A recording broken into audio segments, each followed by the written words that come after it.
ఇజ్రాయెల్పై ప్రతీకారం తీర్చుకునే విషయంలో ఎవరైనా వెనక్కి తగ్గినా రాజీ పడినా దైవాగ్రహానికి గురికాక తప్పదని Iran supreme leader Ayatollah Ali Khamenei హెచ్చరికలు జారీ చేశారు.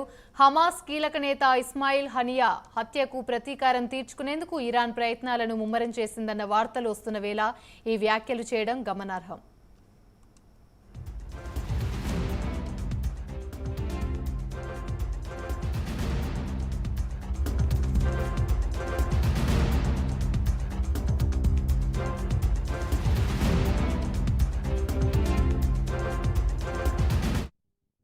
ఇజ్రాయెల్పై దాడి విషయంలో ఇరాన్ పునరాలోచించేలా శత్రువు మానసిక యుద్ధం చేస్తున్నారని ఖమేనీ పేర్కొన్నారు.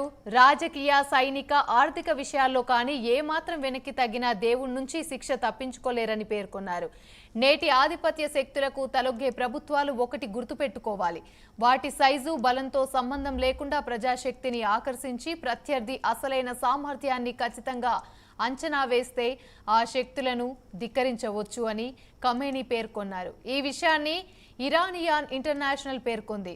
శత్రువు బలాన్ని అతిగా ఊహించుకోవడాన్ని కూడా ఆయన తప్పుపట్టారు.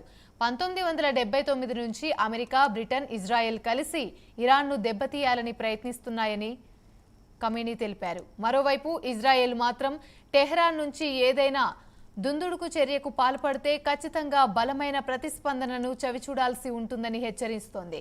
గత నెలలో హమాస్ చీఫ్ ఇస్మాయిల్ హనియా టెహ్రాన్లో హత్యకు గురయ్యారు. ఇరాన్ నూతన అధ్యక్షుడు మసూద్ పెజేషియాన్ ప్రమాణ స్వీకారోత్సవంలో పాల్గొన్న అనంతరం ఓ అతిథి గృహంలో ఆయన విశ్రాంతి తీసుకున్న సమయంలో దాడి జరిగింది.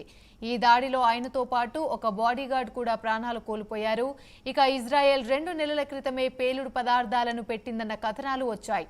దీనిపై స్పష్టత మాత్రం లేదు. ఇరాన్ మాత్రం దాడికి ఇజ్రాయెల్ను బాధ్యులను చేస్తోంది.